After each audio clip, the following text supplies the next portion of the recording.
Living the life. Well, listen, we've got our usual coach on, mashallah. Azzy Aslam is going to join us to help us make meditation part of our routine, especially with the current lockdown. More coming up, unfortunately. Let's find out how we're going to achieve that. Azzy, assalamu alaikum.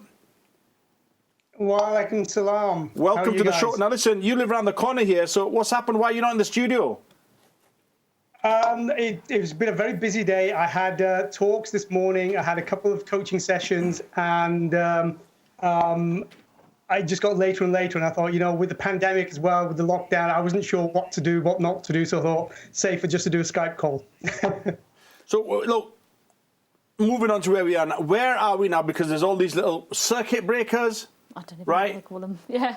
Fire lockdowns. I mean, all these different changing. lockdowns are starting to happen. I mean, surely that cannot be good for people's stress levels.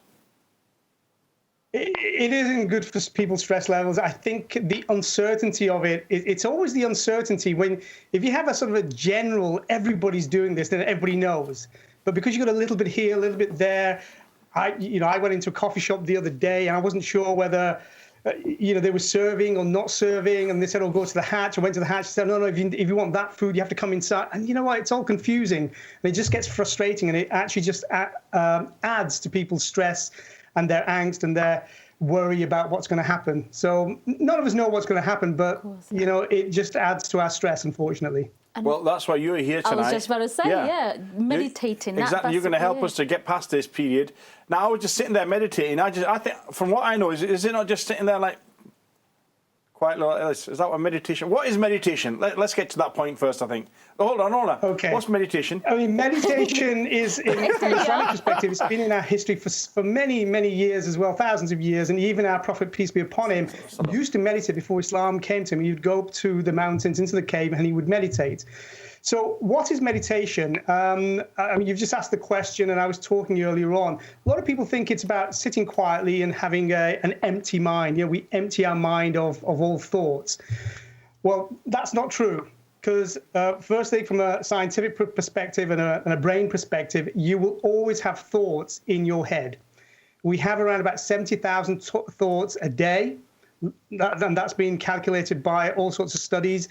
And you're literally having one thought per second. About 95% of those thoughts are actually old. So that means you had those same thoughts yesterday, last week, last month. So the whole point of meditation isn't about getting rid of the thoughts. The key of meditation is to actually not engage with the thoughts. So what that means is, for instance, if you're thinking about the pandemic, now you can have a thought about, what's going to happen. Now, as you engage with that thought, you're going to have 10 other thoughts or 12 other thoughts or 15 other thoughts, which you're going to say, well, I don't know what's going to happen. This could happen. That could happen. What am I going to do here? What am I going to do there? And all of a sudden, you'll feel all the stress levels going up inside your body.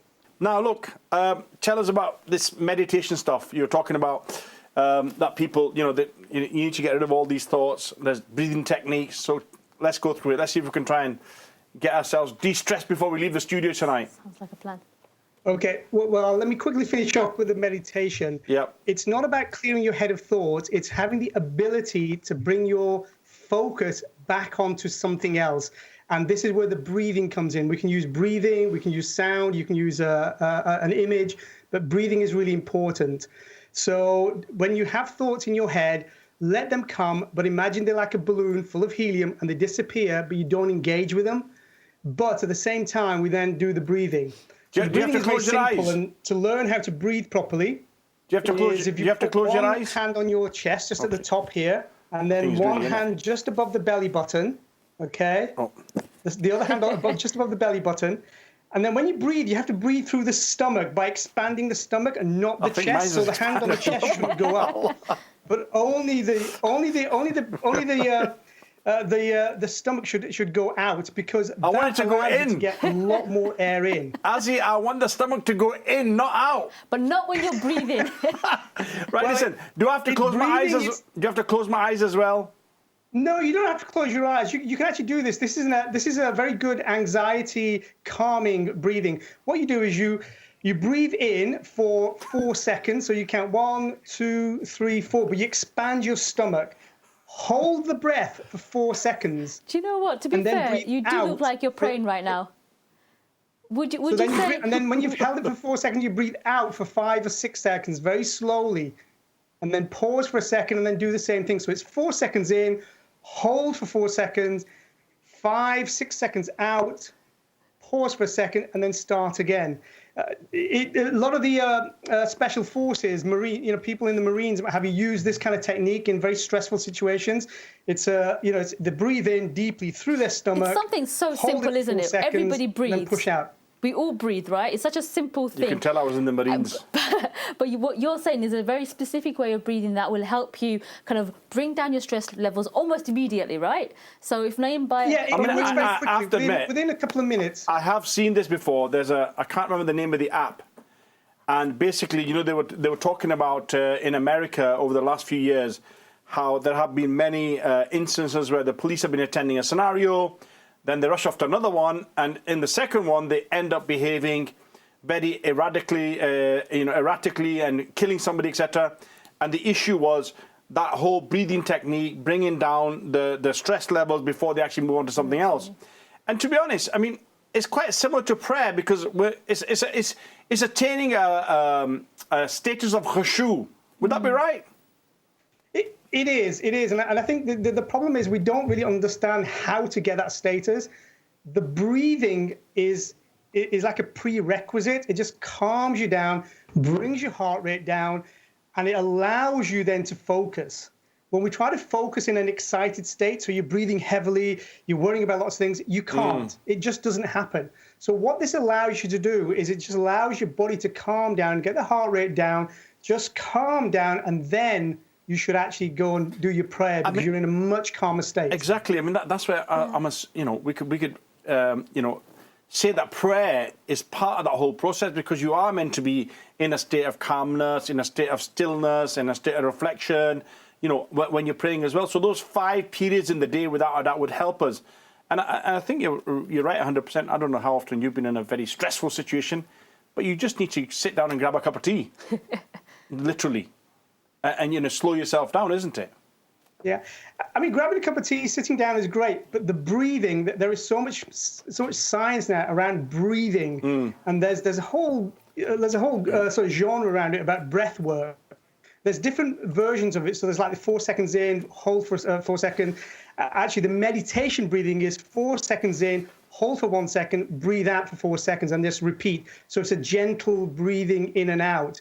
But for anxiety, you hold for 4 seconds and then push out for 5 or 6 seconds, then pause and then back in again. And there's a whole range of these things for different scenarios. It's something that will definitely help us as presenters, right? Because sometimes we're rushed out in the studio, we have to go on in a few minutes. Just taking those few moments to breathe definitely helps. I normally try to arrive on time. Yes. I mean, I'm not talking about... No, but seriously. But people don't know what do you do when you're stressed? I do. If I'm going to be honest with you, I sit down... And have a cup of tea. Have a cup of tea, or someone tells me you look stressed. I'm like, oh, because I don't notice it in myself a lot of the time. That's another thing, Azzy. People don't realise they're stressed as well. That's another issue. We become acclimatized to it, so we get used to a certain level of stress. I mean, stress is actually good in certain situations and bad for us in others. And, we become acclimatized to it. We don't notice it. If you ever relax your shoulders, physically, consciously relax your shoulders, you'll then realize just how stressed the shoulders were a few seconds earlier. We've both just done that. Because you don't realize it, because you're running around all day and you're doing this, that, and the other, and your shoulders get hunched up over time and they get tight. And then when you consciously relax them and lift your neck up a little bit, you'll notice the difference. And it goes through all of our body from our head down to our toes. We actually tense up as the day progresses. And the breathing is brilliant. You can do it anywhere. You can do it standing up, you can do it sitting down. How long should you do the breathing for? For as long as you need, but you only need 2 or 3 minutes, 4 minutes. That's all. And the better you get at it, the quicker it actually has an effect on you. So the first few times you do it, it is very difficult to try and do that breathing in, hold 4 seconds, breathe out, because it's also a practice that you have to do. And once you get good at it, you can just do it anytime.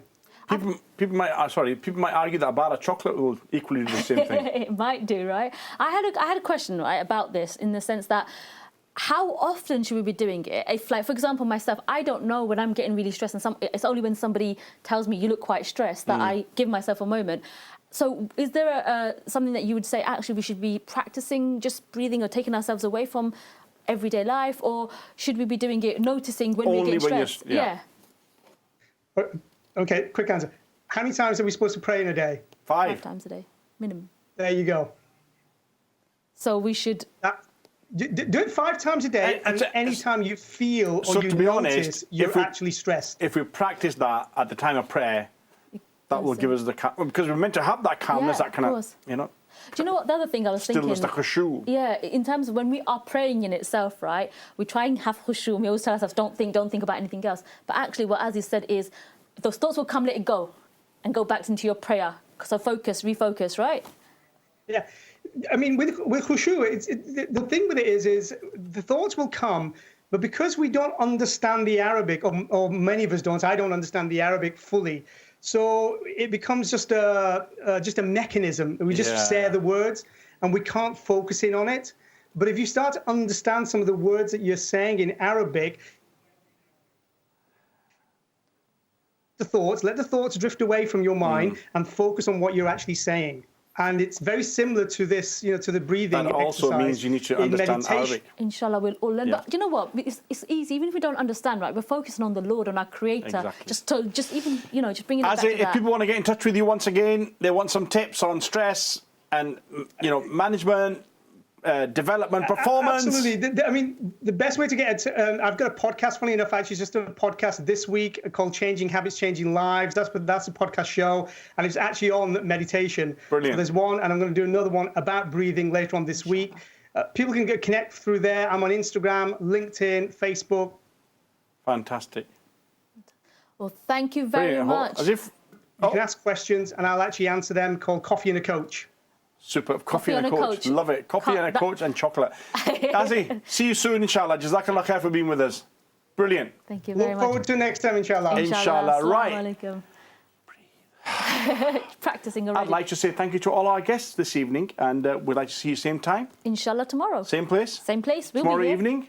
From myself. And me. Assalamu alaikum. Assalamu alaikum. Living the life.